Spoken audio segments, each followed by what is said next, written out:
Alhamdulillah, hamdan katsiran thayyiban mubarakan fih, mubarakan alaih, kama yuhibbu rabbuna wa yardah. Alhamdulillahi nahmaduhu ta'ala wa nasta'inuhu wa nastaghfiruh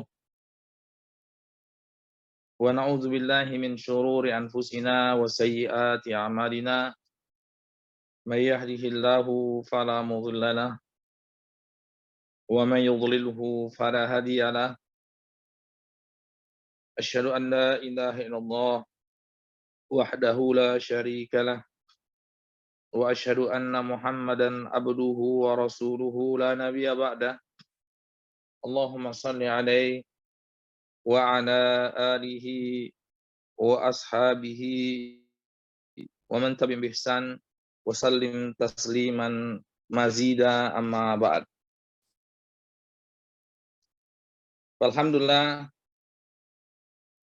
ikhwani fid din wa akhwati fillah, jamaah yang berbahagia, kaum muslimin dan muslimat yang semoga senantiasa dirahmati oleh Allah Subhanahu wa taala, wa rahimanallahu iyyakum, dan semoga Allah Subhanahu wa taala senantiasa mencurahkan segenap keberkahannya kepada kita sampai kita berjumpa dengan Allah Subhanahu wa taala kelak dengan diridhoinya.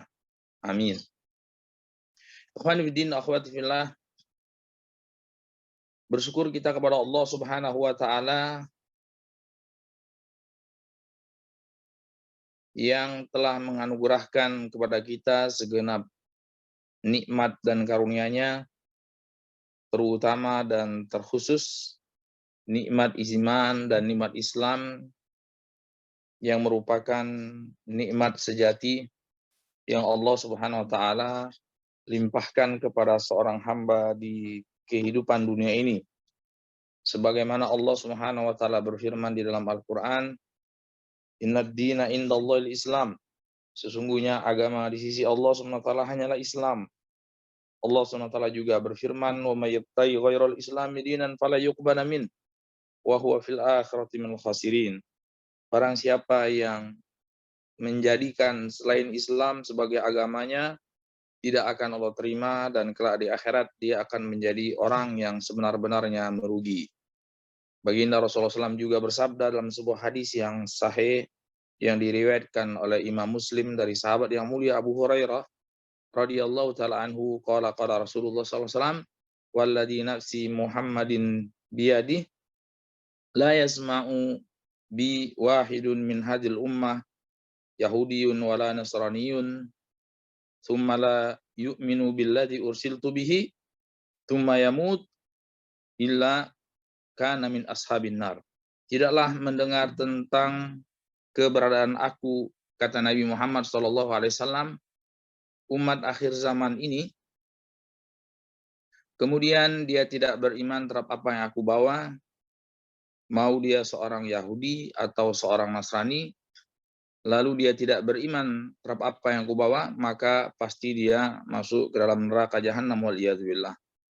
Kemudian tak lupa salawat tering salam semoga senantiasa pula tercurahkan kepada junjungan kita Nabi besar Sayyidina Muhammad sallallahu alaihi wasallam beserta kerabatnya dan para sahabatnya, serta siapa saja yang mengikuti jejak beliau bil ihsan ila yaumiddin. Semoga Allah SWT jadikan kita semua sebagai pengikut beliau yang setia dan bisa dikumpulkan bersama beliau kelak nanti di hari kiamat. Ikhwan fiddin, akhwati fillah, pada kesempatan yang berbahagia ini, panitia diberikan taufik oleh Allah SWT untuk membahas sebuah ayat di dalam Al-Quran di surat Al-Baqarah ayat 208. Ini saya katakan taufik dari Allah SWT karena ini permasalahan yang sangat penting, permasalahan yang sangat urgent untuk diketahui oleh setiap mukmin dan mukminah. Di situ Allah Subhanahu wa taala berfirman, "A'udzubillahi minasyaitonirrajim. Ya ayyuhalladzina amanu dukhulu fis silmi kaffah wa la tattabi'u khutuwatis syaitan innahu lakum aduwwum mubin. Yang artinya, wahai orang-orang yang beriman, masuklah kalian semua ke dalam Islam secara keseluruhan. Dan janganlah sekali-sekali kalian mengikuti langkah-langkah atau jalan-jalan syaitan, karena sesungguhnya syaitan itu adalah musuh yang sangat jelas bagi kalian. Ya, kita nukilkan sebagian besar dari perkataan Imam Ibnu Katsir rahimahullah, salah seorang ulama ahli tafsir yang bermadhab Ahlussunnah wal Jamaah. Secara fikih beliau bermazhab Syafi'i. Ini Imam Ibnu Katsir, tafsirnya hampir seluruh kaum muslimin pernah mendengarnya, terutama orang yang pernah bersinggungan dengan pelajaran agama Islam. Tafsir yang disepakati oleh ulama tentang keabsahannya.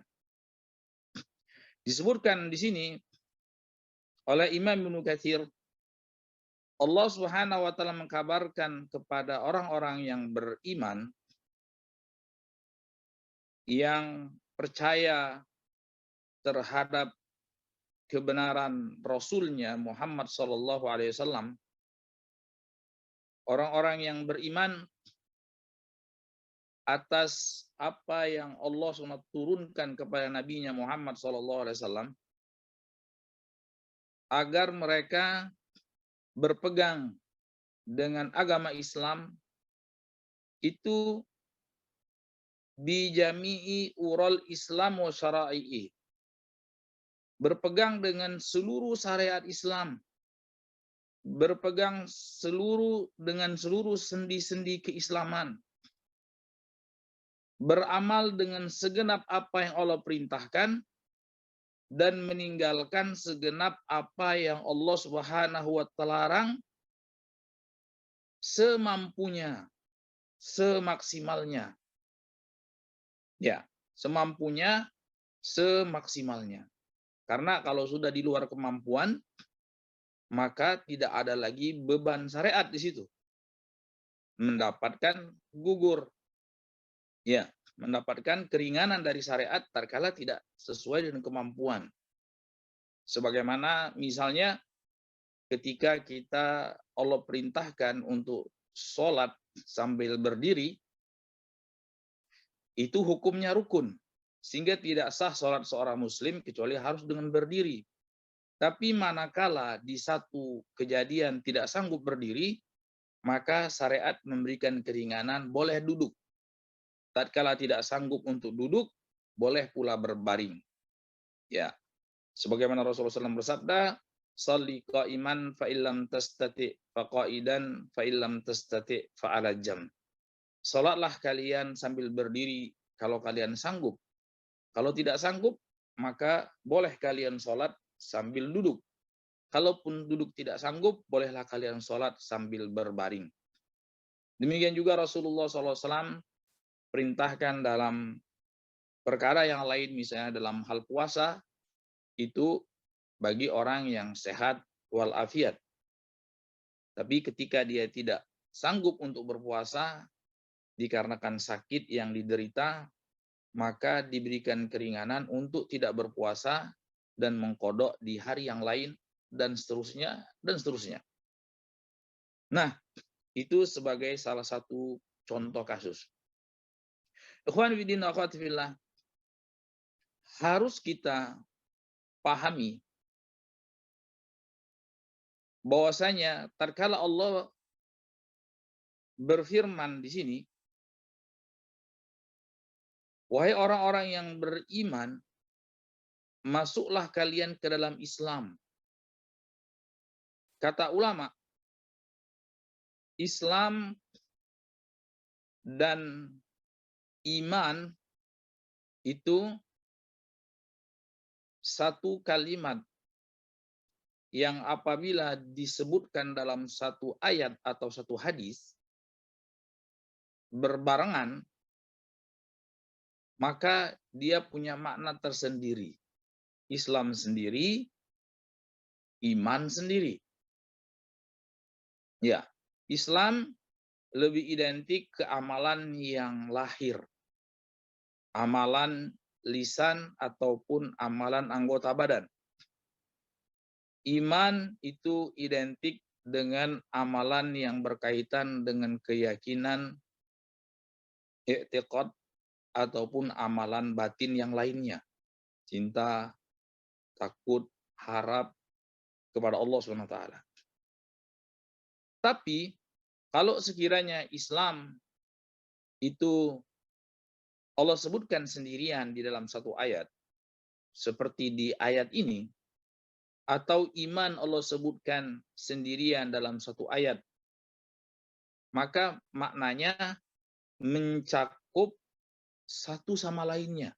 Artinya, Islam ya berikut iman, iman ya berikut Islam. Ya, ini yang diistilahkan oleh ulama iza ijtama'a iftaraqa wa iza iftaraqa ijtama'a. Jadi ada kalimat-kalimat di dalam bahasa Arab, di dalam istilah syariat khususnya, apabila kalimat tersebut Allah sebutkan sendiri-sendiri, artinya satu ayat atau satu hadis itu disebutkan cuma Islam saja. Berarti itu termasuk juga iman. Tapi kalau dalam satu ayat, satu hadis disebutkan Islam dan iman sekaligus, berarti maknanya Islam cenderung kaitannya dengan amalan lahir, iman cenderung kaitannya dengan amalan batin. Ini yang harus kita pahami. Nah, di dalam ayat ini Allah cuma sebutkan Islam. Wahai orang-orang yang beriman, masuklah kalian ke dalam Islam secara keseluruhan. Ya, maksudnya Islam di sini berikut iman. Artinya hendaklah kalian berislam, hendaklah kalian beriman secara totalitas. Jangan sepotong-sepotong. Ya, jangan sesuai selera. Ya. Jadi secara totalitas. Ya, secara menyeluruh. Baik perkara yang berkaitan dengan amalan badan, baik perkara yang berkaitan dengan amalan lisan, ataupun amalan yang berkaitan dengan perkara hati atau batin. Ya, maka jadilah kalian seorang muslim yang kafah, itu artinya jadilah kalian seorang muslim yang lahir dan batin. Ya, karena ada muslim tapi cuman lahir. Batinnya tidak muslim. Nah, seorang muslim yang kafah itu seorang muslim yang lahir dan batin. Seperti apa yang telah diajarkan Rasulullah kepada para sahabatnya. Ya, kenapa selalu kita katakan Rasulullah dan para sahabatnya? Karena para sahabat Rasulullah SAW itu adalah hamba-hamba pilihan Allah yang menjadi pendamping Rasulullah SAW dalam menyampaikan amanat risalah. Dan keyakinan kaum muslimin dari masa ke masa, generasi yang terbaik adalah generasi para sahabat Nabi. Orang-orang yang pernah berjumpa dengan Nabi Muhammad SAW secara langsung. Dan itu sangat masuk akal, sangat logis. Sekiranya mereka orang yang paling spesial di sisi Allah SWT. Karena mereka melihat langsung mukjizat, mereka bermuamalah, bergaul langsung dengan Rasulullah SAW, sehingga iman mereka semakin kuat, pemahaman mereka semakin benar. Ya, tidak sebagaimana manusia-manusia yang paling spesial dari kalangan umat Nabi Nuh ya yang sezaman dengan Nabi Nuh, yang berjumpa dengan Nabi Nuh. Umat Nabi Ibrahim yang paling spesial adalah yang berjumpa dengan Nabi Ibrahim dan beriman kepada Nabi Ibrahim. Demikian juga umat Nabi Musa, umat Nabi Isa, dan umat Nabi Muhammad SAW tentu yang paling spesial adalah umat Islam yang berjumpa dengan Rasulullah SAW, yaitu para sahabat Nabi. Dan luar biasanya, luar biasanya,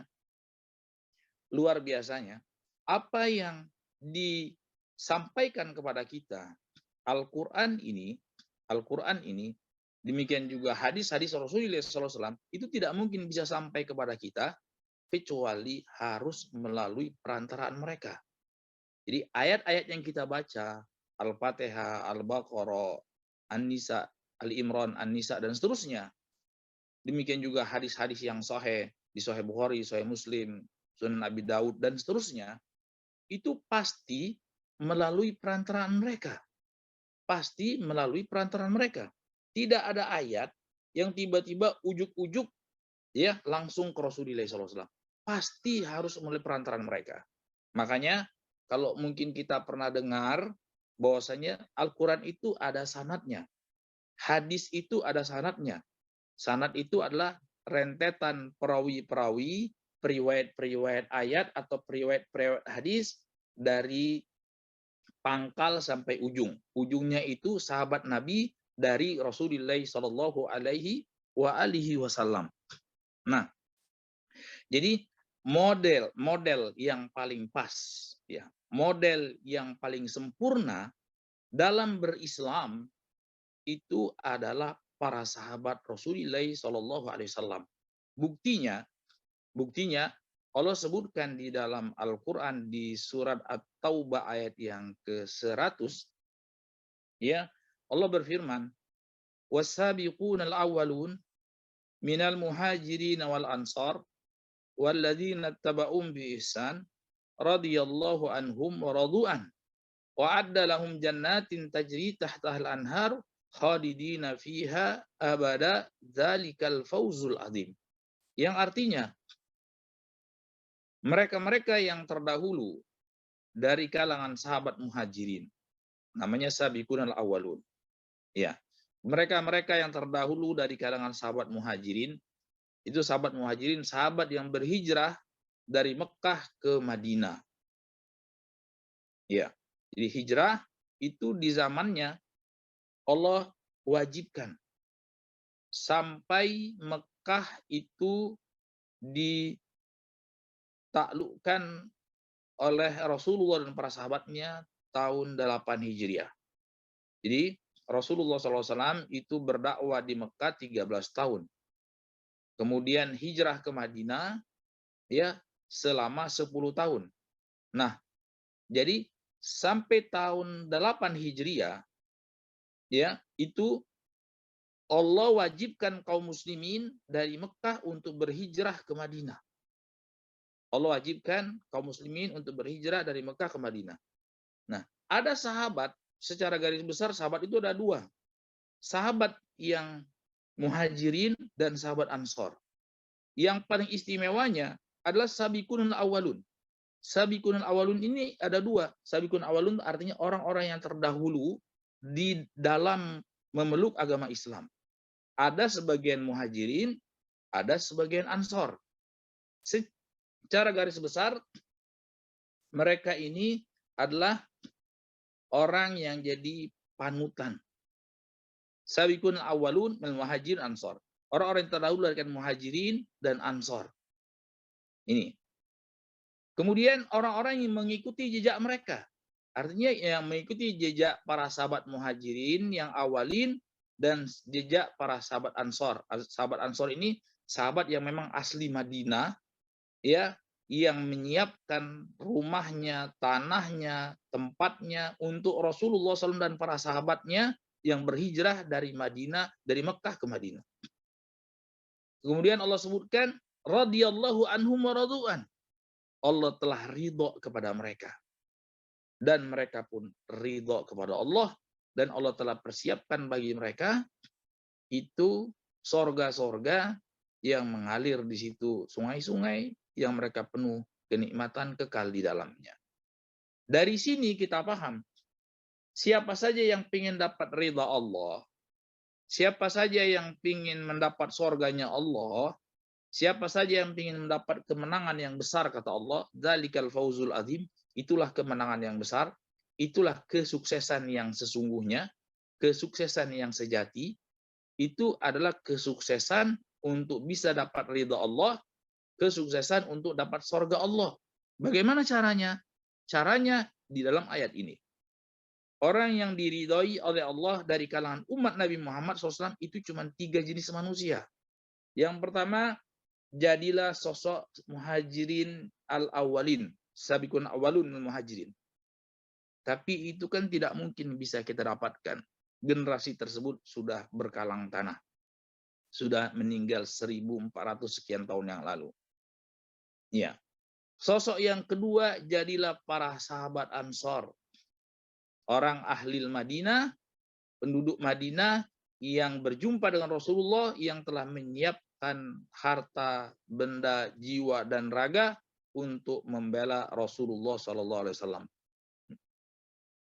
Nah, tinggal pilihannya jadi jenis yang ketiga. Siapa mereka? Walladzina tabauhum biihsan. Adalah siapa orang atau siapa saja yang datang belakangan setelah mereka, ya, alladzina tabauhum biihsan, yang mengikuti jejak mereka dengan baik. Ya. Jadi bagaimana? Maksudnya apa? Berislamlah, berimanlah sebagaimana muhajirin dan ansor. Itu maksudnya. Jadi walladzina taba'um bi ihsan, dan orang-orang yang datang belakangan yang mengikuti pola mereka berislam, pola mereka beriman dengan baik. Maka orang yang seperti itulah yang mendapatkan keridhaan Allah, orang yang seperti itulah yang mendapatkan surganya Allah, merekalah orang yang berhak mendapatkan kemenangan yang besar, kesuksesan yang sejati. Ya, jadi modelnya kalau dikatakan bagaimana sih masuk Islam secara menyeluruh, masuk Islam secara kafah, itu masuk Islamlah kalian secara lahir dan batin sebagaimana yang telah dicontohkan oleh para sahabat Nabi. Ya, Rasulullah SAW jelas dalam hadis, kalau ayatnya kan jelas sekali. Ini namanya tazkiyah. Ini namanya rekomendasi dari Allah SWT, wahai orang-orang yang ingin dapat kemenangan yang besar, wahai orang-orang yang ingin selamat dunia dan akhirat, wahai siapa saja yang ingin dapat ridha Allah, jadilah jenis 3 manusia, tidak ada yang keempatnya. Jadilah kalian sebagai muhajirin, jadilah kalian sebagai ansor. Kalau tidak bisa, dan itu sudah pasti, jadilah kalian orang-orang yang mengikuti jejak mereka. Karena merekalah orang yang paling pas dalam beriman dan berislam sebagaimana yang diridhoi oleh Allah dan Rasul-Nya. Ya, itu secara garis besarnya. Nah, dan telah dibenarkan oleh Rasulullah SAW. Khairun nasi qarni tsumma alladziina yalunhum. Sebaik-baik generasi itu, sebaik-baik manusia, sebaik-baik umatku itu adalah yang sezaman denganku. Siapa mereka? Mereka adalah sahabat Nabi. Mereka adalah sahabat Nabi. Dan penting, sangat penting, sangat urgen untuk kaum muslimin agar mengenal mereka. Sangat penting, sangat fundamental bagi setiap kaum muslimin itu untuk mempelajari apa yang telah mereka pahami. Sangat fundamental bagi setiap kaum muslimin yang datang belakangan untuk mengenal mereka, untuk mempelajari bagaimana keimanan dan keislaman mereka. Karena itulah satu-satunya jalan untuk selamat. Satu-satunya jalan untuk selamat. Dalam hadis yang sahih, baginda Rasulullah SAW bersabda, satabtariku hadil ummah ala 73 firqah kullun finnar ila wahidah. Man hum ya Rasulullah? Qala man kana ala mitril yauma wa ashabi. Jadi sudah sunnatullah, sudah ketetapan Allah, itu umat manusia ini berpecah belah. Umat Yahudi itu berpecah menjadi 71 golongan. Ya. Dalam sebagian riwayat itu satu yang selamat. Ya, semuanya masuk neraka. Umat Nasrani 72 golongan. Satu yang selamat, semuanya masuk neraka. Yang selamat itu pengikut setia Nabi Musa, pengikut setia Nabi Isa. Dan umat Islam, kata Rasulullah, umatku akan terpecah lebih banyak lagi. 73 golongan besar. Semuanya terancam masuk neraka, kecuali satu golongan. Para sahabat bertanya, siapa mereka yang selamat ya Rasulullah? Kata Rasulullah, yang selamat mangkana ala mitril yauma wa ashabi. Yang selamat adalah mereka ya yang seperti aku dan sahabatku hari ini. Artinya mereka yang beriman dan berislam seperti aku dan sahabatku hari ini. Artinya orang-orang yang beriman dan berislam yang berjuang bersama Rasulullah SAW. Ini jadi patokan. Jadi bagaimana upaya syaitan, ya? Bagaimana upaya syaitan? Ini Allah sebutkan di sini, wala tattabi'u khutuwati syaitan, jangan ikuti jalan-jalan syaitan. Nah, jalan setan yang paling lebar mereka jadikan perangkap itu adalah memutus hubungan kaum muslimin dengan para sahabat Nabi. Jadi melupakan, meniadakan, menihilkan hubungan kita dengan sahabat Nabi. Nah, bagaimana kita tahu? Kita harus belajar di situ. Ya, banyak kaum muslimin yang tidak mengenal sahabat Nabi. Yang dijadikan patokan, yang dijadikan idola itu selain sahabat Nabi. Itu salah besar.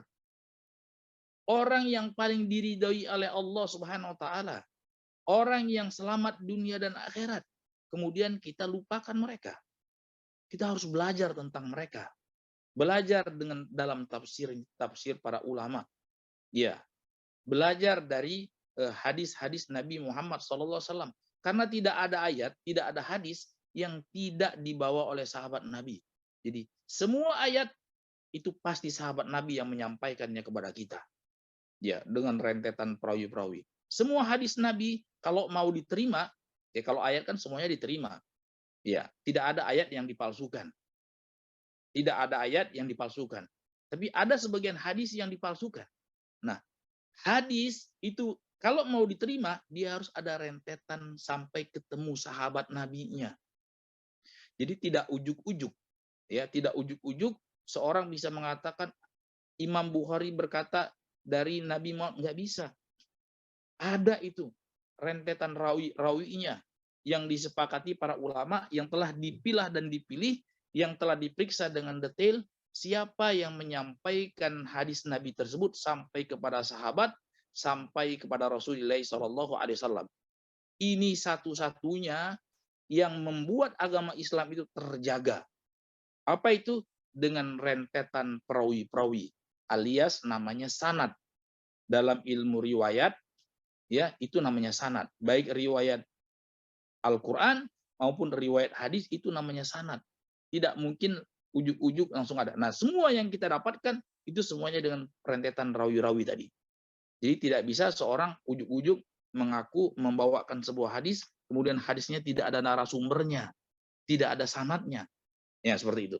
Nah, jadi jalan setan yang paling lebar agar kaum muslimin, agar manusia itu jauh dari keridhaan Allah adalah menutup pintu dari sahabat. Ya, menutup pintu dari sahabat Rasulullah SAW. Sehingga apa? Sehingga mereka berpola Islam berbeda-beda. Ya.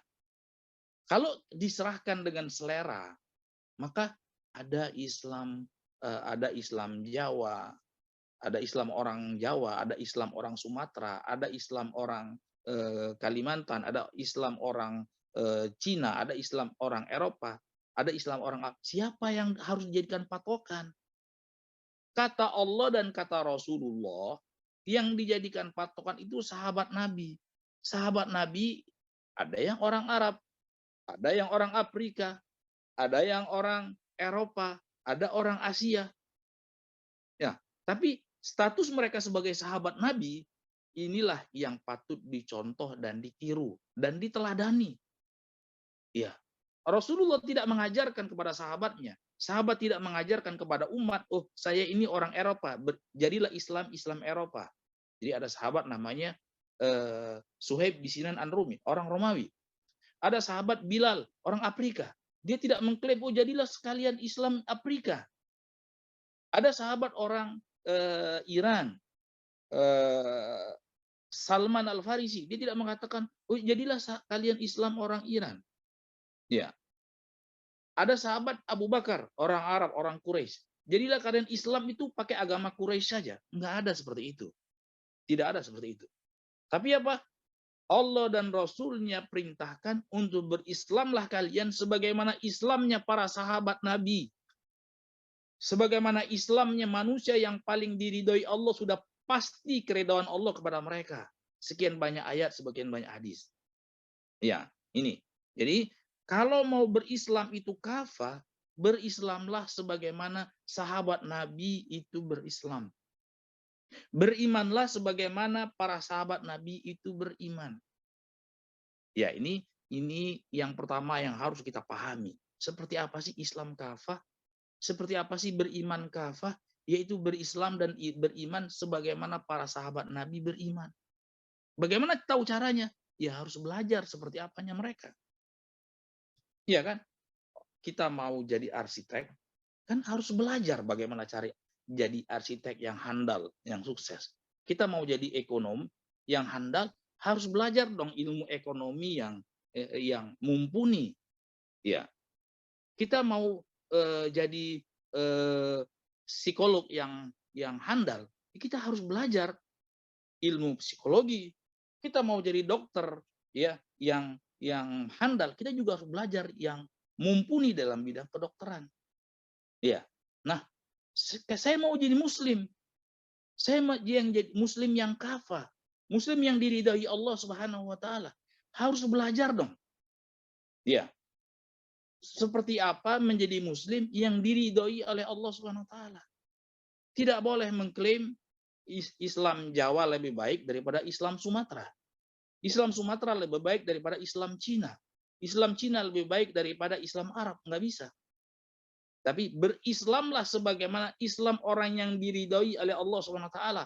Mereka lah para sahabat Nabi. Baca biografi mereka. Baca ayat-ayat tentang mereka. Baca hadis-hadis tentang mereka. Dipelajari. Kasihkan waktu. Masa kita ada waktu sekian puluh tahun untuk mengejar cita-cita menjadi dokter, ya, mengejar cita-cita kita menjadi arsitek. Itu kan kiat untuk sukses di dunia. Terus kiat untuk sukses di akhirat kita sambil lewat saja, ya, kita sambil lalu saja. Kan sayang sekali. Padahal Allah katakan di dalam surat At-Taubah ayat ke-100 tadi, zalikal fauzul azim. Kesuksesan yang sesungguhnya, kesuksesan yang paling besar itu adalah mendapat ridha Allah dan bisa masuk surga. Dan bisa masuk surga serta mendapat ridha Allah itu jalannya cuma satu. Apa itu? Berislamlah sebagaimana Islamnya Muhajirin dan Ansor. Tadi sudah kita singgung. Jadi Islam yang kafah, Islamnya para Muhajirin dan Islamnya para Ansor. Dan itu sudah terbuka lebar. Ayatnya ada, ya, hadisnya banyak. Ya, ini kita kasih waktu. Mungkin selama ini kita sia-siakan waktu kita. Sekarang kita kasih waktu untuk mengenal siapa itu Muhajirin dan Ansor, untuk mengetahui bagaimana mereka itu beriman, bagaimana mereka berislam. Ada, itu tinggal kita pelajari. Ya, itu sudah jelas. Tidak ada yang bisa menyangkalnya. Al-Qur'annya banyak sekali ayatnya, hadisnya banyak sekali.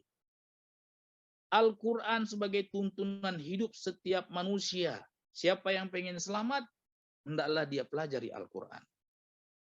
Ya, maka saya katakan ini panitia Allah berikan taufik untuk membahas ayat ini.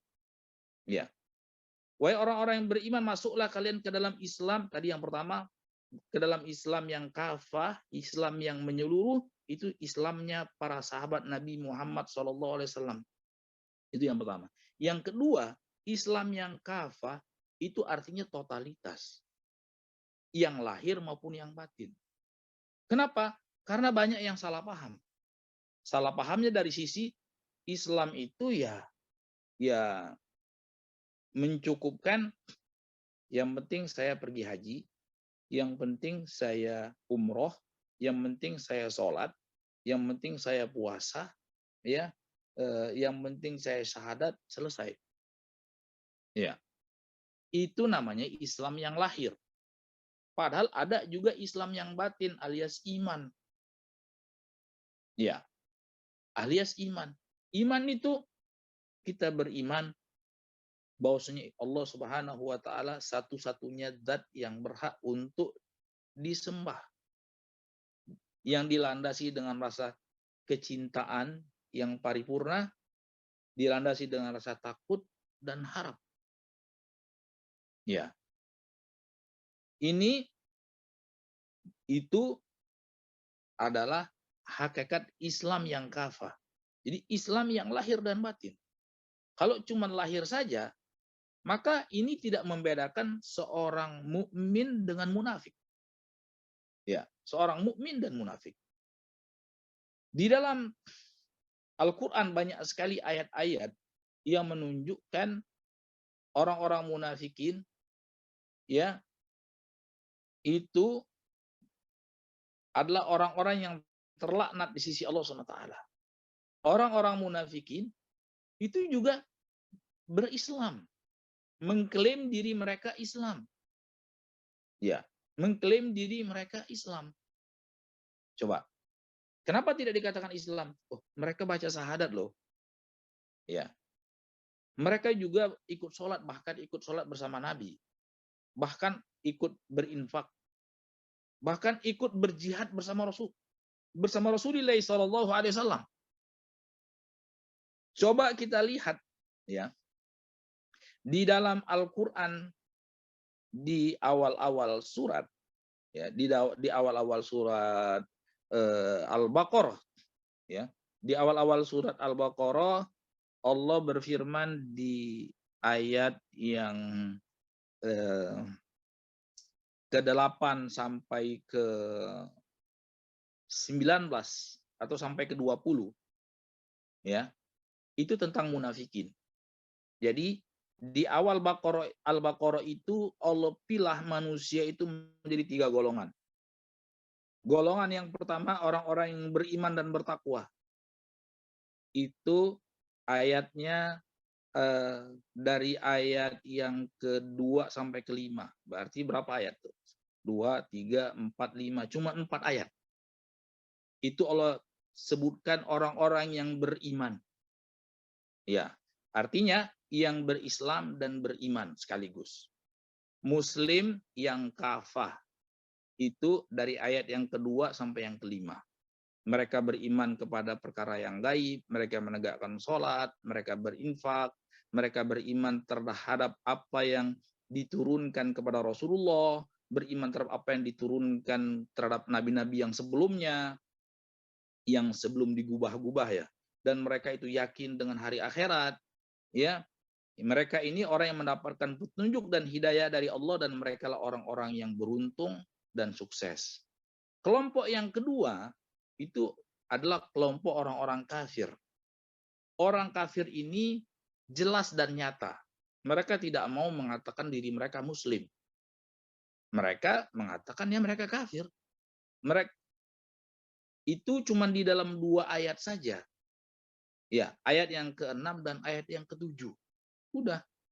Orang orang kafir itu, saya tidak percaya dengan Al-Qur'an, saya tidak percaya dengan Nabi Muhammad, selesai. Dia kafir. Ya, jelas kan? Saya tidak percaya kepada Al-Qur'an, saya tidak beriman kepada Al-Qur'an, saya tidak beriman kepada Nabi Muhammad SAW. Itu sudah jelas, kafir dia. Allah sebutkan cuma dalam 2 ayat. Ya, karena jelas. Mukmin jelas, kafir jelas. Ya, mukmin yang lahir dan batin, muslim yang kafah itu Allah sebutkan cuma dalam 4 ayat. Ya tadi, ayat yang kedua sampai ayat yang kelima. Ya, orang kafir yang jelas-jelas kafir cuma dalam 2 ayat. Nah, kelompok yang ketiga Allah sebutkan dari ayat yang ke-8 sampai ayat yang ke-20. Coba lihat berapa belas itu. Ya, 13 ayat. Ya, 13 ayat, kelompok yang ketiga. Itu adalah kelompok muslim tapi kafir. Nama lainnya munafik. Muslim, mereka menampakkan keislaman secara lahir. Sholat, ya sholat bersama Nabi Muhammad SAW. Ya.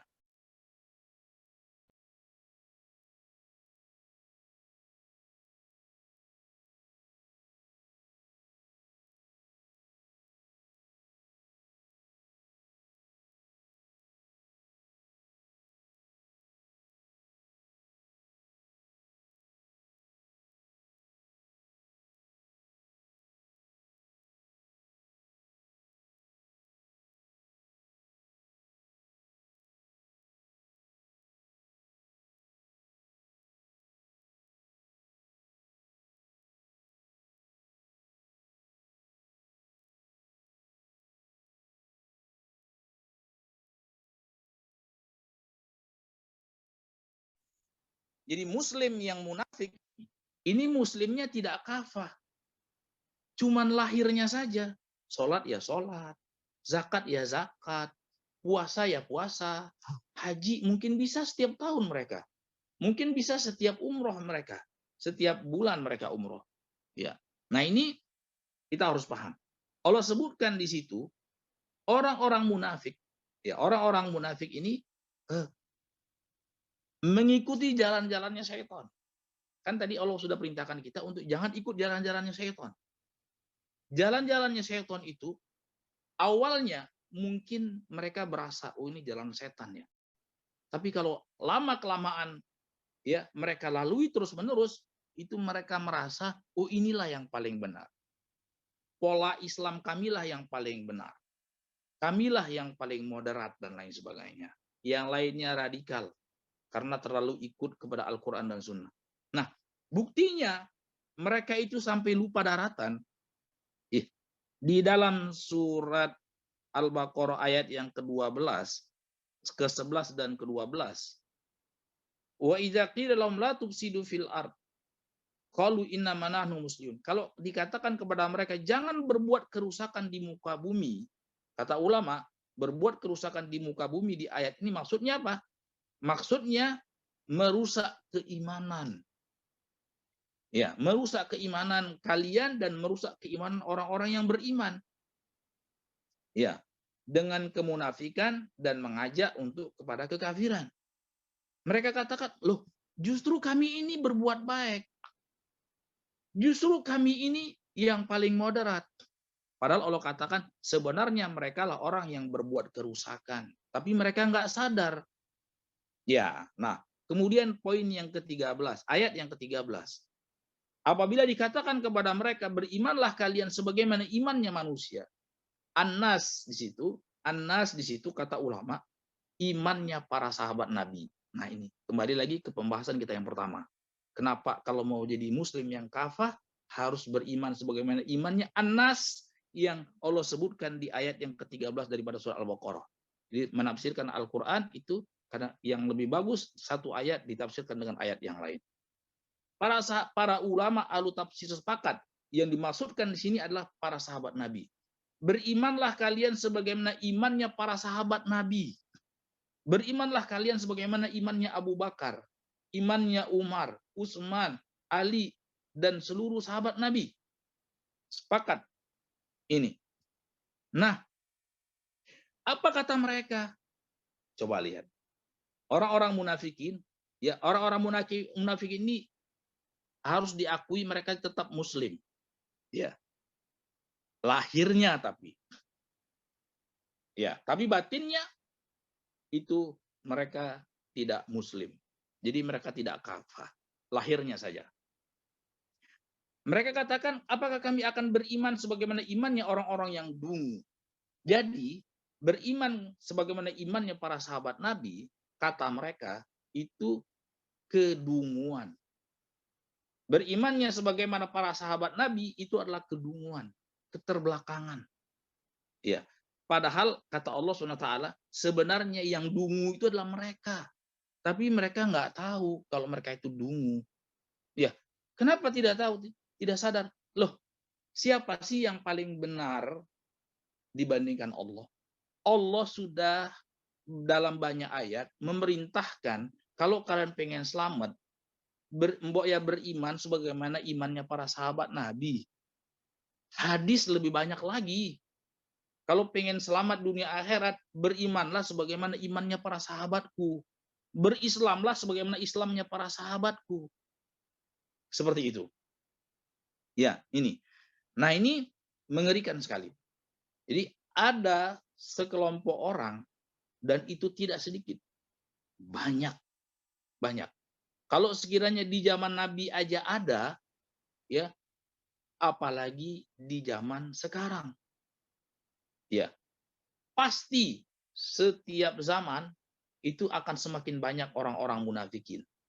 Mereka muslim, mengaku muslim, tapi mereka itu sebenarnya kafir. Ya, luarnya saja muslim.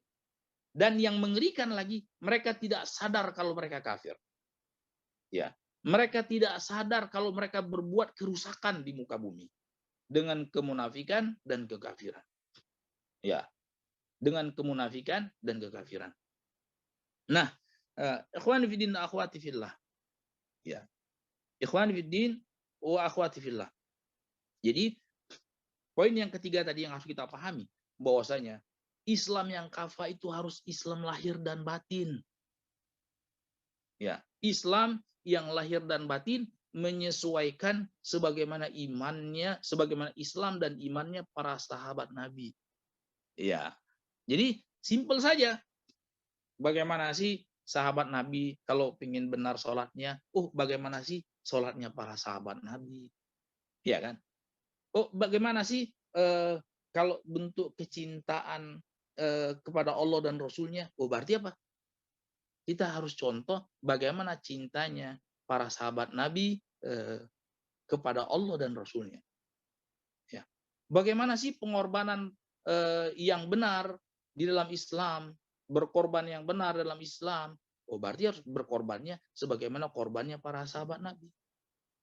Ya, itu harus belajar, harus digali, harus kasih waktu. Iya kan? Itulah kenapa di dalam Al-Qur'an Allah sebutkan, ya, wa qur bizidni ilman. Ya, wa qur bizidni ilman. Katakanlah wahai Nabi Muhammad, tambahkan kepadaku ilmu. Tambahkan kepadaku ilmu. Ya, ya Allah, tambahkan kepadaku ilmu. Ya. Dalam ayat tersebut Allah minta kepada nabinya agar berdoa untuk minta tambahan ilmu. Ya. Dan kata ulama, tidak ada di dalam Al-Qur'an, ya, Allah perintahkan Nabi Muhammad sallallahu alaihi wasallam, ya, Nabi Muhammad sallallahu alaihi wasallam untuk minta tambahan. Ya, berdoa kepada Allah, ya Allah tambahkan kepadaku, itu cuma satu, tambahkan kepadaku ilmu. Di dalam surat Thaha ayat 114. Coba lihat. Enggak ada Allah tuntunkan nabinya untuk minta tambahan harta. Walaupun harta kan bisa dipakai untuk bertakwa. berinfak, bersedekah dan lain sebagainya.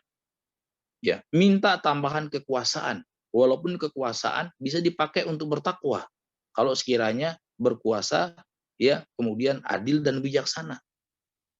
Ya. Tapi satu-satunya yang Allah tuntunkan nabinya untuk minta ditambah adalah tambahan ilmu. Ilmu apa? Ilmu yang mendekatkan kita kepada Allah, menjauhkan kita daripada kemurkaan Allah SWT. Ilmu yang mendatangkan kita kesuksesan di dunia dan akhirat. Ini menunjukkan betapa urgennya perkara ilmu. Betapa urgennya perkara ilmu, terutama ilmu yang dibawa oleh Rasulullah. Apa ilmu yang dibawa oleh Rasulullah? Ya ilmu yang mendekatkan kepada keridhaan Allah dan menjauhkan daripada kemurkaan Allah Subhanahu wa taala. Jadi ilmu yang sangat luas. Islam itu adalah perkara yang sangat luas, yang meliputi perkara yang lahir dan perkara yang batin. Sehingga apa? Sehingga membutuhkan ilmu. Ya, kalau sekiranya manusia itu kata ulama diberi umur 1000 tahun, ya, dia tidak bisa memahami secara total atau secara utuh apa yang telah Allah SWT berikan kepada Rasulnya Muhammad SAW. Itu kalau 1000 tahun, ya kan? Apalagi cuman 70, 60, 70 tahun, itu pun diberi waktu sisa. Padahal ini adalah demi kebahagiaan kita yang kekal dan abadi kelak. Ya, jadi ini sebagai prolog atau mukaddimah yang sangat bagus, ya, untuk kita kembali mengingat bahwasanya Islam yang kafah itu Islam yang secara menyeluruh. Ya, Islam yang sholat sendiri itu punya bab khusus, ya, untuk kita pelajari. Mulai dari takbiratul ihram sampai salam. Kemudian bagaimana kita bisa khusyuk, bagaimana kita bisa muraqabah, bagaimana kita bisa muhasabah, bagaimana kita bisa tadabbur Al-Qur'an dan seterusnya. Belum lagi zakatnya. Ya, simpellah saja tadi. Seperti apa sih sholatnya para sahabat Nabi? Seperti apa zakatnya sahabat Nabi? Tapi kan luas sekali. Belum puasanya, belum ini, semuanya. Belum hal yang berkaitan dengan sikap kita kepada pemerintah, sikap kita terhadap orang tua, sikap kita kepada sesama Muslim, sikap kita kepada yang non-Muslim. Itu kan ada aturannya semuanya. Nah, itu Allah perintahkan untuk kita masuk ke dalam Islam secara kafah, secara lahir batin, seluruhnya, totalitas. Ya, dari perkara yang paling urgent, dari perkara yang paling penting sampai kepada perkara yang paling rendah sifatnya. Ya, kita tahu semuanya ada skala prioritas. Semuanya ada skala prioritas. Ada yang paling penting, ada yang paling fundamental. Rasulullah SAW bersabda, ya, dalam sebuah hadis yang sahih, al-iman bid'un wa sab'una syu'bah. Fa'alaha syahadatu an la ilaha illallah wa adnaha imatatul adza anit tariq, ya, wal haya'u syu'batun minal iman. Iman itu 70 sekian cabang pokok. Ya, cabang pokok ya. Saya katakan cabang pokok. Ya. Nah, masing-masing cabang itu harus kita pahami secara utuh. Yang paling prinsip dan paling urgent, bagaimana seseorang itu bersaksi dengan lisannya, ya, dengan hatinya, secara lahir dan batin, bahwasanya tidak ada zat yang berhak disembah dengan benar kecuali Allah dan Muhammad itu adalah utusan Allah. Ini perlu waktu khusus. Perlu waktu yang cukup untuk memahami hakikat syahadat la ilaha illallah Muhammad Rasulullah. Karena betapa banyak orang yang mengucapkan syahadat la ilaha illallah Muhammad Rasulullah tapi masih pergi ke dukun. Ya. Berarti apa? Berarti dia tidak paham syahadat la ilaha illallah Muhammad Rasulullah. Ya. Dengan jelas dan tegas Allah Subhanahu wa taala, jadi pergi ke dukun itu kan pergi kepada orang yang mengaku bisa menerawang hal-hal yang gaib. Ya. Bisa mengetahui perkara yang akan terjadi esok hari atau pekan depan atau apa, meramal nasib dan lain sebagainya. Padahal di dalam Al-Qur'an Allah mengatakan wa indahu mafatihul ghaib la ya'lamuha illa, tidak ada yang tahu perkara yang gaib kecuali Allah. Dan bahkan Allah tegaskan Nabinya Muhammad SAW pun tidak tahu perkara yang gaib. Nabi Muhammad tidak tahu perkara esok hari. Ya, masih ada. Berarti apa? Dia membatalkan keislamannya. Nabi Muhammad SAW bersabda, "Man ata kahinan fasaddaqa bima yaqul faqad kafara bima unzila ala sayyidina Muhammad." Barang siapa yang mendatangi seorang dukun, ya, paranormal atau orang pintar, macam-macam sudah istilahnya sekarang, atau ahli metafisika dan lain sebagainya, ini atau ada yang menggelari dengan guru spiritual dan lain sebagainya, dukun di sini terserah mau dukunnya baju hitam atau baju putih, mau dukunnya pakai tasbih atau dukunnya pakai akar bahar, sama aja. Yang penting dia mengklaim mengaku perkara yang akan datang. Ini sungguh dia telah kafir kata Rasulullah. Berarti apa? Berarti dia tidak paham hakikat syahadatu alla ilaha illallah. Berarti dia telah membatalkan syahadat la ilaha illallahnya. Ya. Karena apa? Syahadat la ilaha illallah itu berarti seorang itu mengakui dengan lisannya tidak ada yang berhak disembah kecuali Allah. Tidak ada yang berhak diharapkan pertolongannya kecuali Allah. Tidak ada tempat untuk kita berlindung kecuali Allah. Tidak ada tempat untuk kita minta rezeki kecuali Allah. Tidak ada tempat kita mengadu kecuali Allah Subhanahu wa taala. Berarti satu poin saja itu harus kita pahami secara komprehensif. Ya. Betapa banyak kaum muslimin itu yang masih pakai jimat. Berarti dia telah membatalkan la ilaha illallahnya. Kenapa? Karena Nabi Muhammad SAW ya bersabda ya innar ruqa wat tiwala wat tamaim minasyirik. Jadi salah satunya itu tadi, jimat itu syirik. Ya. Berarti apa? Berarti dia tidak masuk ke dalam Islam secara kafah. Ya, betapa banyak kaum muslimin ya, terutama mohon maaf ibu-ibu masih senang baca zodiak ramalan itu. Misalnya bulan ini ada bisnis, ekonomi, asmara dan sebagainya. Kata ulama, jadi percaya dengan ramalan bintang itu ada dua. Ya, kalau dia percaya maka dia konsekuensinya kafir. Keluar dari membatalkan syahadat la ilaha illallahnya. Muhammad Rasulullah. Kemungkinan yang kedua, saya cuma iseng Ustaz. Iseng dalam hadis lam tuqbal salatu arba'ina yauman. Saya nggak percaya tapi cuma iseng. Salatnya 40 hari tidak diterima. 40 hari, 40 malam tidak diterima. Ya. Berarti apa?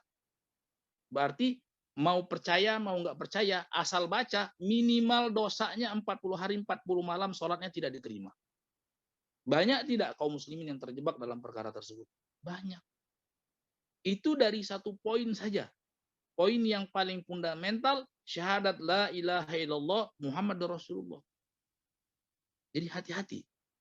Masih banyak kaum muslimin, ya, masih banyak kaum muslimin yang takut ya melewati misalnya daerah yang dianggap keramat, ya, karena dikhawatirkan ada penunggunya atau jinnya, ya.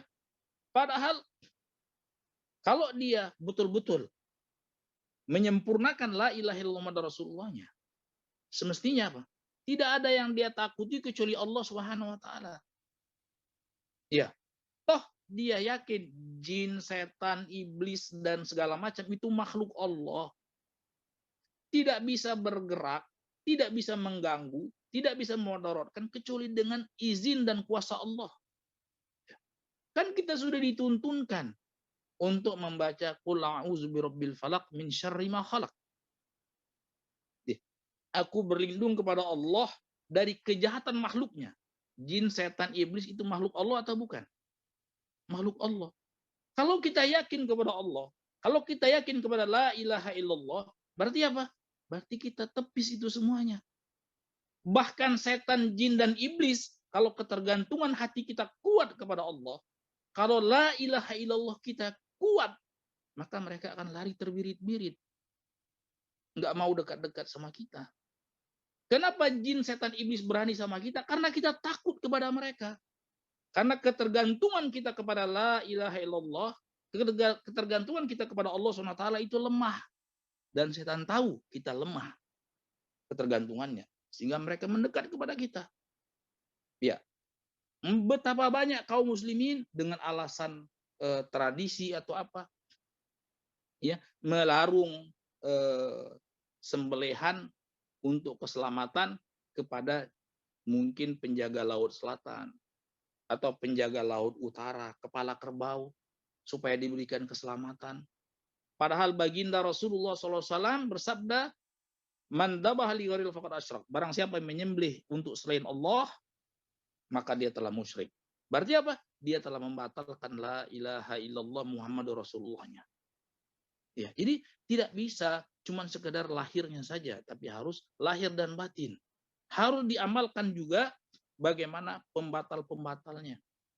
Ya, bagaimana pembatal-pembatalnya itu harus kita pahami. Ini pembahasan yang sangat meluas sebenarnya. Ya, yang sangat meluas sebenarnya. Itu kata Rasulullah SAW. Jadi yang paling tinggi la ilaha illallah Muhammadur Rasulullah. Jadi kita belum poin yang Muhammadur Rasulullah. Ya, kalau kita betul-betul beriman bahwa Muhammad itu adalah utusan Allah, berarti kita harus mengamalkan apa yang diajarkan oleh Rasulullah SAW secara lahir dan batin. Ya, Rasulullah SAW, bagaimana Rasulullah SAW sholat, bagaimana Rasulullah SAW berpuasa, ya, bagaimana Rasulullah SAW memperlakukan anak dan istrinya, bagaimana Rasulullah memperlakukan hamba sahaya, budak belian atau seperti itu.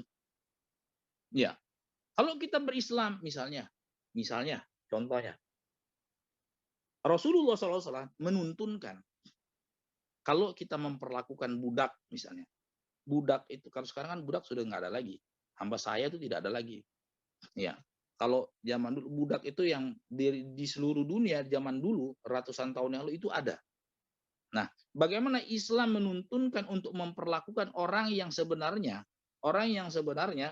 dilihat oleh mata kepala manusia itu rendah kastanya. Ya.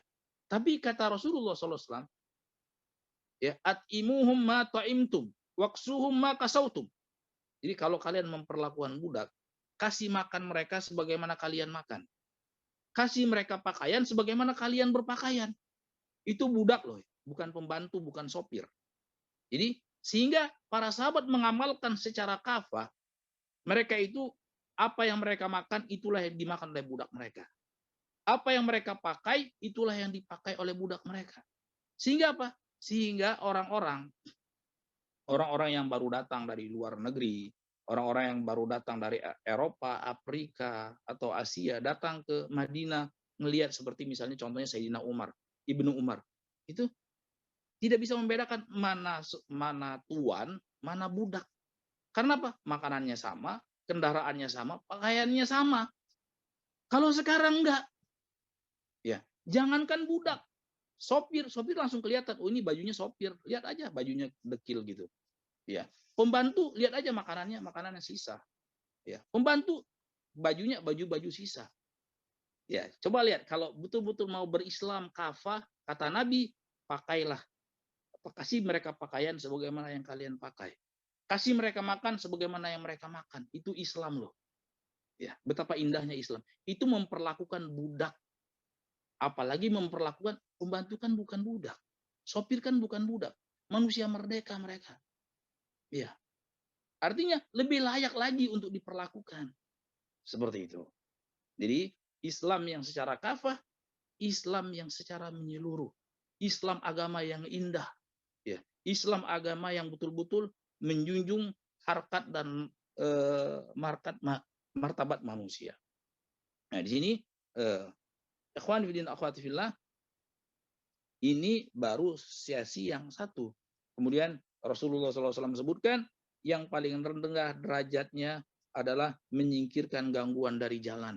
Ya, menyingkirkan gangguan dari jalan itu derajat keislaman yang paling rendah. Misalnya ada paku di jalan disingkirkan, ada ranting ya disingkirkan.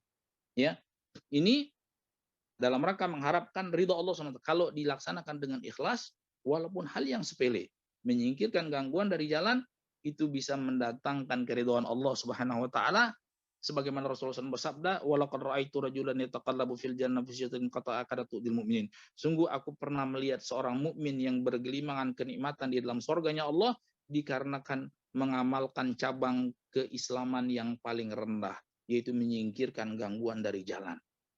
Ya, menyingkirkan gangguan dari jalan. Supaya orang bisa lalu lalang lega, supaya orang mungkin mobilnya tidak pecah kalau ada paku, ada beling dan lain sebagainya. Nah, semuanya itu adalah keislaman. Ya, semuanya itu kita dituntut untuk masuk di dalam Islam secara menyeluruh, lahir dan batin. Tapi menyingkirkan gangguan dari jalan itu bukan cuma lahirnya saja, tapi juga harus disertai dengan batin. Batinnya apa? Ketika dia menyingkirkan gangguan dari jalan, berharap pahala Allah, berharap keridhaan Allah Subhanahu wa taala. Bahkan tidak sampai di situ, berbuat baik kepada seekor anjing sekalipun. Ya, kan kita dituntunkan untuk berbuat baik terhadap semuanya, kepada yang sesama mukmin, sesama muslim, bahkan kepada orang kafir dan lain sebagainya. Kita dituntunkan untuk berbuat baik, ya kan? Kalau banyak sebutkan di dalam ayat-ayat Al-Quran. Bahkan berbuat baik kepada seekor anjing, kata Rasulullah SAW, laqad ra'aitu imra'atan dakhalatil jannah, dakhalat imra'atu al-jannah fi kalbin. Ada seorang wanita yang masuk surga dikarenakan berbuat baik kepada seekor anjing yang hampir mati kehausan. Ya. Kemudian dia kasih minum, lalu dia bersyukur kepada Allah SWT atas apa yang telah dia perbuat. Dia bersyukur karena Allah telah menggerakkan hatinya untuk berbuat baik kepada seekor anjing dan memberi makan anjing.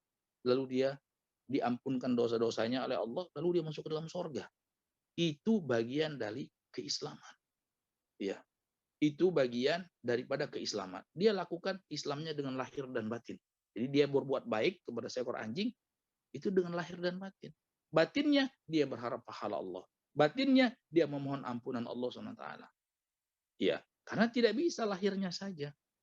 Ya, kalau tadi sekiranya cuma sekedar berbuat baik kepada seekor anjing, cuma menyingkirkan gangguan dari jalan, dapat pahala besar. Kenapa? Karena lahir dan batin. Karena kafah dia. Sebaliknya, kalau tidak kafah, kalau cuma lahirnya saja, batinnya tidak ada, maka bisa bahaya. Kata Rasulullah SAW, 3 jenis manusia awwalu man tus'ar bihim nar talata. 3 jenis manusia yang Allah bakar dalam neraka jahanam pertama kali. Ya, disebutkan yang pertama orang yang banyak berinfak bersedekah. Yang kedua, orang yang banyak belajar Islam, gemar membaca Al-Qur'an. Yang ketiga, orang yang berjihad fisabilillah, membela agama Allah SWT. Kok bisa ya menjadi orang yang pertama kali Allah bakar dalam neraka jahanam sebelum pelaku dosa besar, sebelum koruptor, sebelum begal dan lain sebagainya. Tapi justru mereka Allah bakar dalam neraka jahanam pertama kali sebelum pelaku dosa-dosa besar. Kenapa? Karena melakukan cuma lahirnya saja. Islamnya cuma lahir saja, batinnya tidak. Tidak kafah dia. Kenapa? Ditanya oleh Allah SWT. Ya, orang yang pertama, orang yang banyak berinfak bersedekah siang dan malam, pagi dan petang. Dia katakan, aku berinfak karena engkau ya Allah. Allah katakan dusta. Engkau berinfak itu lahirnya saja. Ya, batinnya tidak. Engkau berharap agar dikatakan, oh si fulan baik, si fulan baik. Cuman pengen cari nama. Ya, bukan pahala Allah yang dicari. Bukan keridhaan Allah yang dicari. Bukan surga Allah yang diharapkan. Akhirnya apa? Allah hinakan, diseret dengan mukanya, dilempar ke dalam neraka jahanam. Orang yang kedua, orang yang gemar baca Quran, gemar belajar ilmu Islam. Ditanya oleh Allah SWT, apa alasanmu? Dia, karena engkau ya Allah. Allah katakan dusta. Engkau belajar ilmu Islam, engkau gemar membaca Al-Quran, cuman untuk dikatakan, cuman lahirnya doang. Ya, cuman dikatakan, oh engkau orang yang alim, engkau yang ahli qiraah, engkau orang yang hafid, engkau orang yang qari. Tapi apa faedahnya? Sanjungan dan pujian manusia. Jadi Islam tidak bisa cuma lahirnya saja yang baik, tapi batinnya juga harus baik, harus kafah. Ya, padahal membaca Al-Quran kan pahalanya besar sekali kalau lahir dan batin. Ya, karena Rasulullah SAW bersabda, yuqal li sahibil Quran yaumal qiyamah, dikatakan kepada orang yang ahli Al-Quran, yang gemar membaca Al-Quran nanti di hari kiamat, iqra urattil kama kunta turattil fid dunya fa inna manzilatak inda akhir ayatin qara'tah. Dikatakan kepada orang yang gemar membaca Al-Quran, bacalah dengan tartil nanti di hari kiamat, dan naiklah derajatmu. Jadi setiap satu ayat yang kita baca, kita naik derajatnya. Karena derajatmu di sorga di ayat yang terakhir yang engkau baca. Coba kalau dia baca Al-Qurannya itu lahir dan batin. Ya, luar biasa. Nah, orang yang berinfak, nggak usah berinfak jutaan dolar. Berinfak separuh buah korma, kata Rasulullah, ya kan? Itu bisa menyelamatkan kita dari neraka jahanam. Kalau infaknya lahir dan batin. Ya, lahirnya baik, ya kan kita diperintahkan untuk berinfak itu yang terbaik yang kita miliki. Nah, kita infakkan, batin kita juga harus baik. Berharap pahala Allah. Innama nut'imukum liwajhillah la nuridu minkum jazaan wala syukur.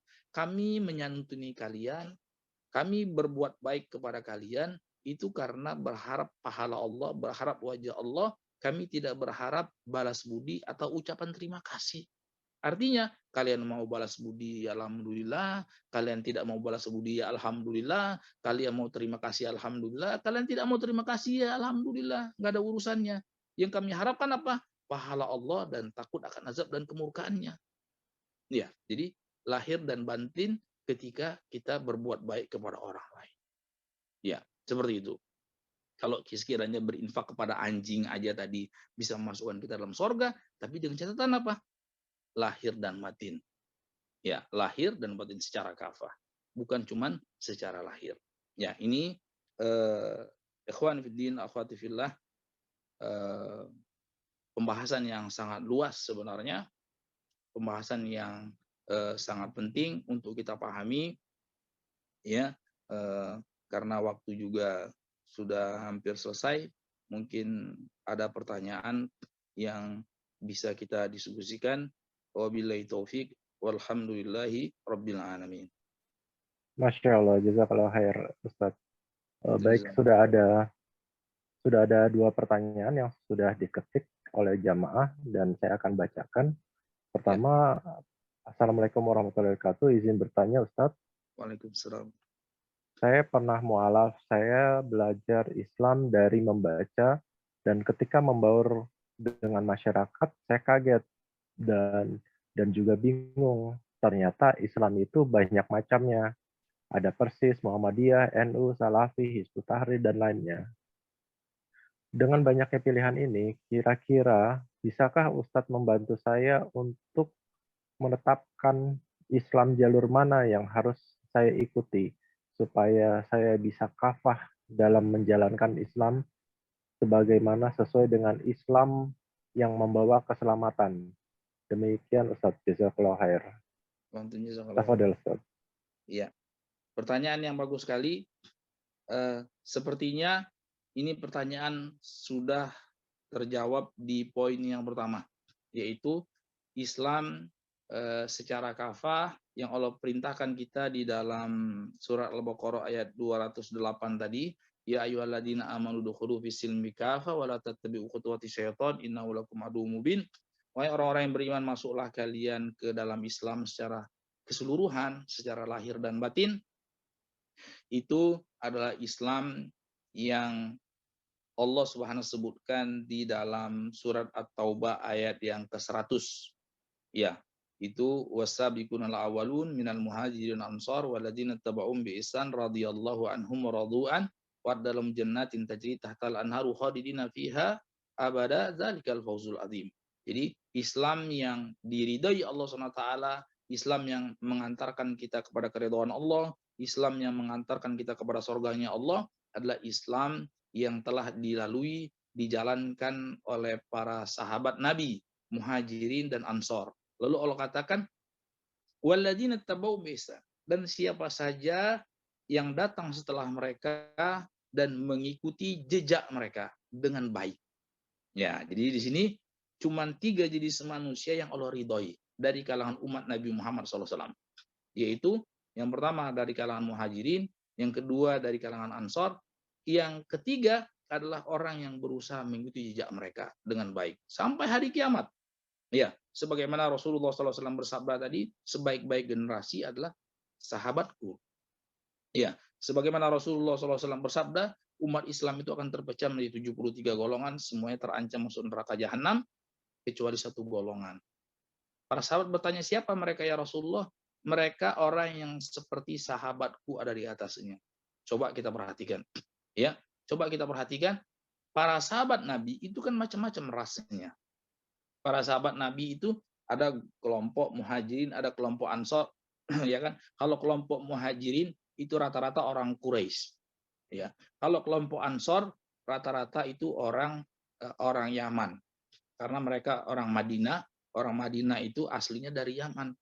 Kemudian di tengah-tengah mereka ada sebagian kecil dari Afrika, aslinya Afrika, seperti Bilal bin Rabah dan yang lain-lain. Ada yang dari Eropa, seperti apa namanya, Suhaib bin Sinan An-Rumi. Ada yang dari Iran dan lain sebagainya, seperti Salman Al-Farisi dan seterusnya. Ya.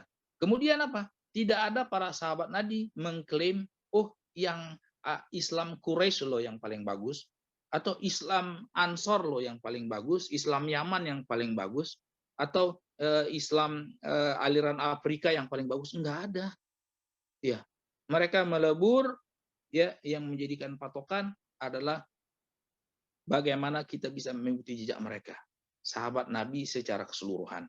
Kesepakatan para sahabat Rasulullah SAW ini yang menjadi patokan kita, ya, yang menjadi patokan kita. Jadi bagaimana Islam yang baik? Islam yang baik, Islamnya Abu Bakar, Islamnya Umar, Islamnya Utsman, Islamnya para sahabat Rasulullah SAW. Itu yang jadi patokan. Nah, dari tadi di surat Al-Baqarah ayat yang ke-12 ya, kalau tidak salah, berimanlah sebagaimana imannya manusia. Imannya manusia ini kata ulama al-tafsir sepakat maksudnya imannya para sahabat Nabi. Ya, beriman kita sebagaimana imannya para sahabat Nabi. Generasi. Kok bisa tahu? Bisa kalau kita belajar. Tinggal kita buka tafsir, ya. Tafsir di sini kata ulama, ya, alhamdulillah kalau bisa. Makanya di sini satu kesempurnaan seorang mukmin untuk bisa paham belajar bahasa Arab. Dan itu semua orang bisa.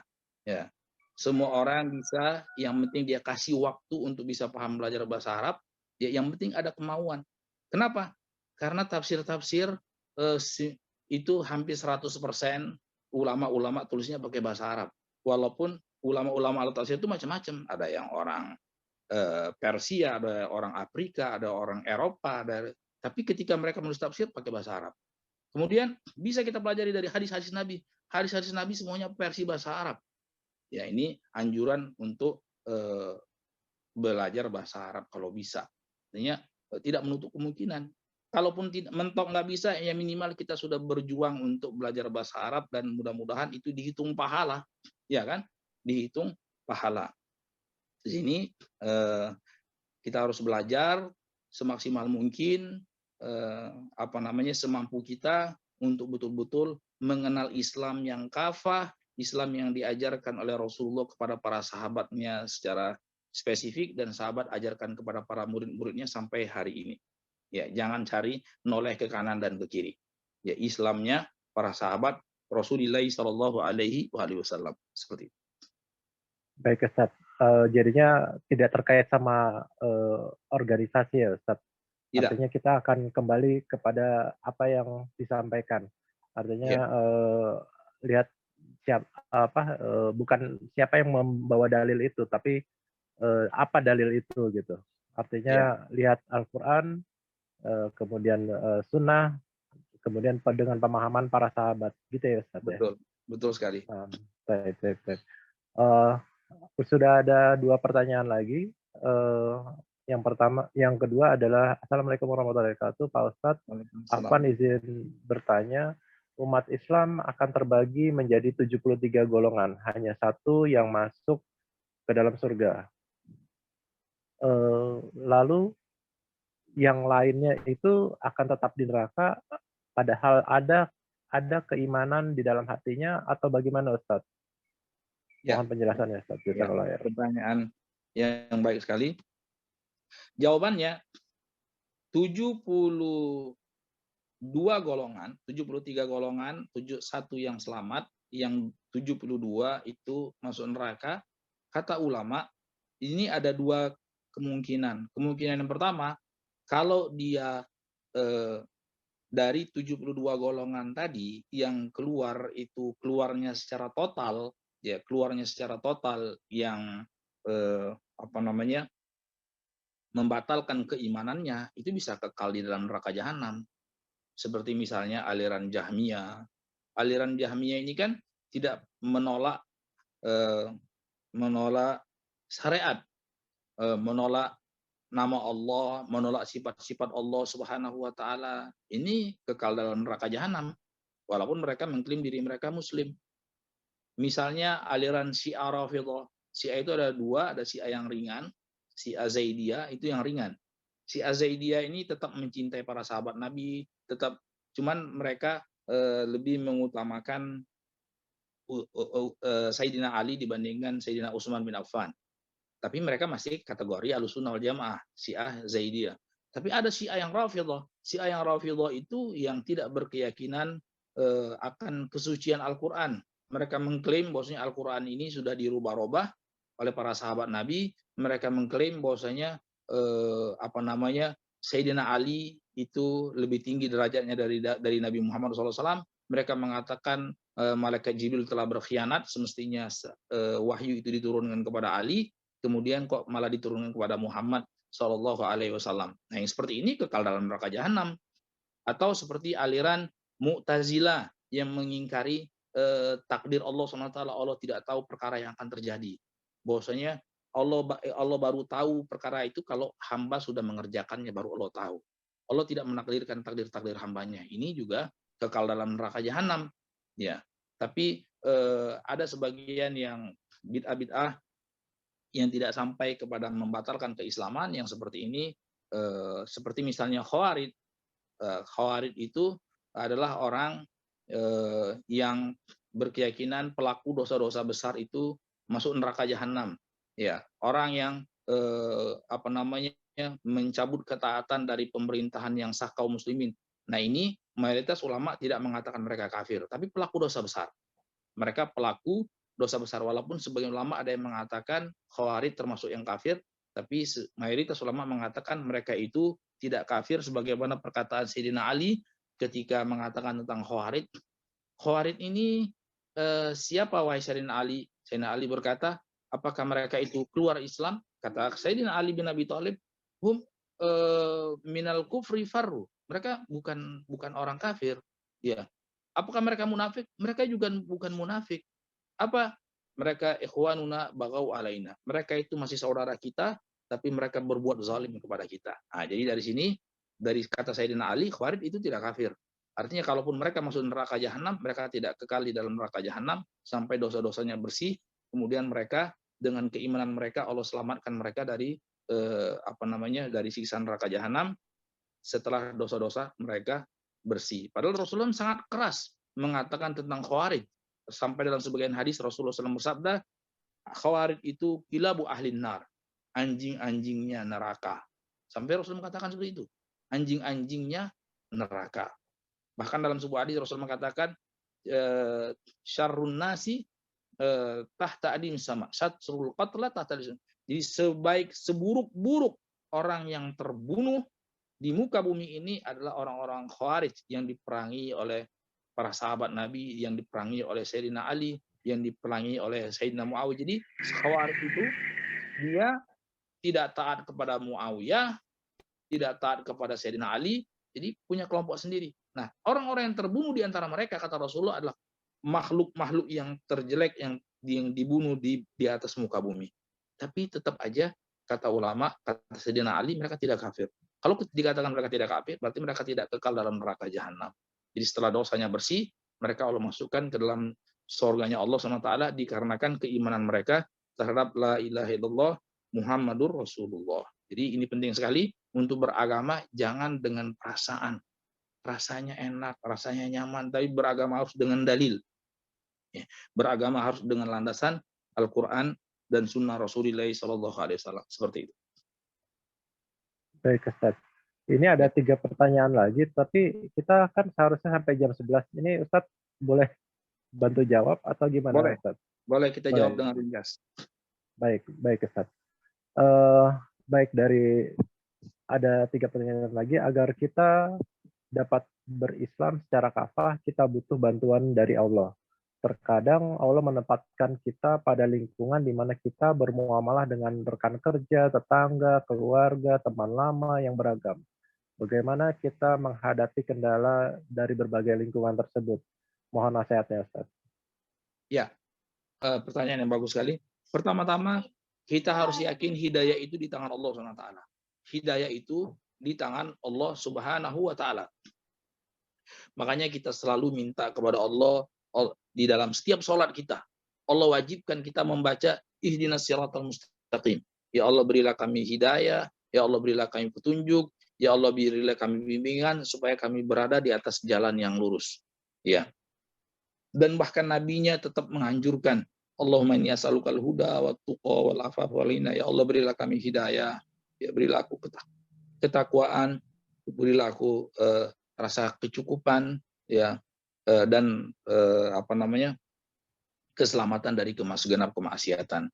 Rasulullah SAW juga berdoa kepada Allah, ya muqallibal qulub tsabbit qalbi ala dinik, ya Allah tetapkanlah hatiku di atas agamamu. Jadi itu Rasulullah SAW yang sudah pasti Allah selamatkan, tapi tetap semakin banyak doanya, semakin memohon, bermunajat kepada Allah SWT agar dipertahankan hidayah. Karena hidayah ini di tangan Allah, bukan di tangan hambanya.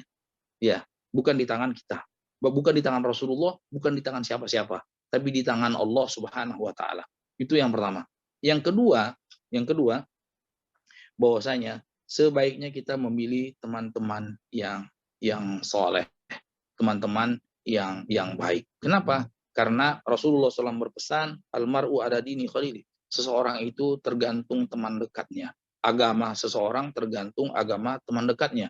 Rasulullah SAW bersabda, matalul jalisi salih wa jalisu kamhamil mis wa nafil kir. Perumpamaan teman yang baik dengan teman yang buruk itu seperti orang pandai besi dengan penjual minyak wangi. Artinya dalam keadaan apapun, kalau kita dekat-dekat dengan orang pandai besi, bisa membakar kulit kita, paling tidak minimal kita mencium bau yang tidak sedap, ya, bau yang busuk dan lain sebagainya. Nah, perumpamaan teman yang baik itu seperti minyak wangi, mungkin kita bisa beli, minimal kita bisa cium bau yang harum. Artinya dalam keadaan apapun kita akan mendapatkan kebaikan di situ. Nah, di sini penting sekali. Kenapa? Karena persahabatan itu akan menumbuhkan kecintaan. Nah, Rasulullah SAW bersabda, almar'u ma'an man ahabba yaumil qiyamah. Seseorang itu akan dikumpulkan bersama orang yang dia cintai di hari kiamat. Artinya, jangan sembarangan kasih cinta dan sayang. Jangan sembarangan kasih loyalitas. Kalau enggak, nanti kita dikumpulkan bersama orang-orang yang tidak pas. Ya, di hari kiamat kita harus menumbuhkan cinta. Kenapa kita harus tumbuhkan cinta kepada Allah, kepada Rasul, kepada para sahabat, supaya nanti kita dikumpulkan bersama mereka nanti di hari kiamat. Walaupun mungkin amalan kita tidak seperti amalan mereka, paling tidak keikutan. Nah, ketika kita bergaul dan berkumpul, nah, pergaulan dan perkumpulan itu akan memunculkan kasih sayang satu sama lainnya. Paling tidak kita jaga-jaga diri. Kita jaga batas, ada batasannya. Untuk kita tidak akhirnya larut. Betapa banyak orang yang menyesal nanti di hari kiamat dikarenakan pergaulan yang salah. Ya laitani takhatu ma'ar rasuli khalila. Ya wailata laitani lam attakhid fulanan khalila. Itu penyesalan orang di hari kiamat, kata Allah Subhanahu wa taala. Duhai kiranya kenapa aku tidak menjadikan orang-orang yang mengikuti jalan Rasul sebagai sahabat. Duhai kiranya kenapa aku jadikan orang itu jadi teman sehingga dia menyesatkan aku dari jalan Allah Subhanahu wa taala. Ini hati-hati. Dia hati-hati, kita harus jaga jarak dari orang-orang yang menjauhkan kita dari Allah Subhanahu wa taala. Ya. Makanya di sini pertemanan dan kasih sayang itu nanti akan abadi. Kalau betul-betul cinta kita mau abadi, pertemanan kita mau abadi, kasih sayang kita abadi, harus dilandaskan dengan Allah Subhanahu wa taala. Cinta karena Allah itu adalah ibadah yang sangat mulia di sisi Allah. Ya, seperti itu. Baik, Ustaz. Ada pertanyaan ketiga, izin bertanya Ustaz, apa konsekuensi di akhirat Nanti bagi seseorang muslim yang tidak kafah, azab apa yang akan menimpanya? Jazakallah khair. Ya, eh, ini pertanyaannya terlalu meluas. Artinya kekafahan itu kan ada skala prioritas dan ada skala apa namanya persentase. Jadi kalau mau 100% mungkin rasanya kita tidak sanggup. Berislam seperti Islamnya sahabat Nabi, berislam seperti Islamnya Abu Bakar, itu tidak mungkin kita bisa lakukan. Ya, paling tidak secara garis besarnya ya kita ada kena. Jadi kalau kita ingin cinta seperti cintanya Abu Bakar, takut seperti takutnya Abu Bakar, ikhlas seperti ikhlasnya Abu Bakar, ya tidak mungkin kan? Suatu hal yang tidak mungkin. Paling tidak kita juga punya rasa cinta, takut dan harap kepada Allah Subhanahu wa taala. Nah, dari sini kalau dikatakan apa konsekuensinya kalau kita berislam tidak kafah? Bisa jawabannya bisa eh, terbagi jadi dua. Kalau kafahnya itu membatalkan keislaman, seperti Islamnya munafikin, itu kan menghilangkan rasa takut dan harap cinta kepada Allah. Sehingga apa? Sehingga konsekuensinya mereka kekal dalam neraka jahanam, bahkan di neraka jahanam yang paling bawah. Ya, walaupun mereka sholat, walaupun mereka berinfak, walaupun mereka bersedekah, walaupun mereka pergi haji, seperti para munafikin, berinfak ikut berinfak, bersedekah ikut bersedekah, haji ikut haji, jihad ikut jihad, sholat ikut sholat. Tapi apa? Mereka menghilangkan fundamental keimanan, yaitu menghilangkan keikhlasan, menghilangkan apa namanya ketergantungan kepada Allah, menghilangkan rasa takut kepada Allah, menghilangkan rasa harap kepada Allah dan cinta kepada Allah SWT. Nah, kalau seperti itu betul-betul kekal dalam neraka jahanam. Tapi kalau misalnya tidak Islam secara kafah, misalnya apa puasa masih bolong-bolong, tapi tetap saya misalnya masih masih minum khamr, itu tidak kafah. Tapi mudah-mudahan Allah ampunkan. Syukur-syukur sebelum meninggal dunia sempat bertaubat dari kemaksiatan tersebut. Misalnya berkata kasar kepada apa namanya kepada sesama, menyakiti orang lain, hal-hal yang seperti itu tidak kafah Islamnya. Ya, misalnya apa namanya menzalimi apa namanya karyawan dan lain itu tidak kafah Islamnya. Tapi yang seperti ini apa namanya tidaklah membatalkan keislaman secara total. Seandainya pun diazab oleh Allah tidak kekal dalam neraka jahanam, eh, kalau seandainya tidak diampuni oleh Allah SWT dosa-dosanya sebelum dia sempat bertobat kepada Allah Subhanahu wa taala. Wallahu taala alam. Wabillahi taufik. Alhamdulillahirabbil alamin. Ya. Baik Ustaz. Eh, ada satu lagi nih. Ya, Apa ya. kita mau selesaikan atau kita tampung dulu atau bagaimana Ustaz? Eh, panjang tidak? Tidak sih, hanya Coba untuk satu aja. pengertian. Baik-baik. Ya. Saya pernah bilang ke teman kalau perayaan Hari Ibu tidak ada dalam Islam. Kemudian dia berkata bahwa saya sudah masuk dan terjebak kepada pemahaman Khawarij. Benarkah demikian, Ustaz? Perayaan hari apa? Hari Ibu tidak Oh, ada dalam Islam. oke. Iya, ya. Yang Ya. berkata ini disampaikan bahwa dia kayaknya nggak paham Khawarij ini apa, Ustaz. Oh, ya, ya, ya. Ya. Eh, tadi sudah saya singgung sedikit bahwasanya Khawarij itu eh, adalah kelompok yang klasik yang muncul di zaman Sayyidina Utsman yang tidak tidak tidak ridho atau tidak rela dengan konsep apa yang telah digariskan Sayyidina Utsman itu awalnya. Kemudian berkembang di zaman Sayyidina Ali, ya mereka berusaha membunuh Sayyidina Ali, berusaha membunuh Sayyidina Muawiyah, berusaha membunuh Sayyidina Amr bin As, artinya mereka itu mengkafirkan kaum muslimin dengan kemaksiatan. Semestinya apa namanya terlalu gampang mengkafirkan kaum muslimin dengan kemaksiatan, terlalu gampang mengklaim pemerintah itu kafir dikarenakan tidak berhukum dengan hukum Allah SWT tanpa rincian, ini bisa menjebak seseorang ke dalam fikrah atau pola pikir khawarij. Pola pikir khawarij. Sementara Ahlussunnah wal Jamaah tidak boleh mengkafirkan orang yang tidak Allah kafirkan.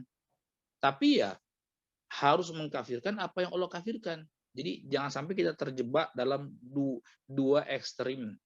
Ekstrim kanan, ekstrim kiri. Ekstrim kiri itu jadi setiap orang yang berdosa kafir. Ya. Kemudian ekstrim kanan terlalu bergampang-gampangan terhadap orang yang berdosa. Sehingga apa? Sehingga dosa itu tidak mempengaruhi keimanan.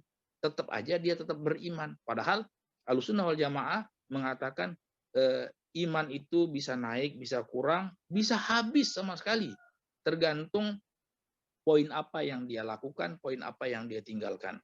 Jadi bisa bertambah dan bisa berkurang.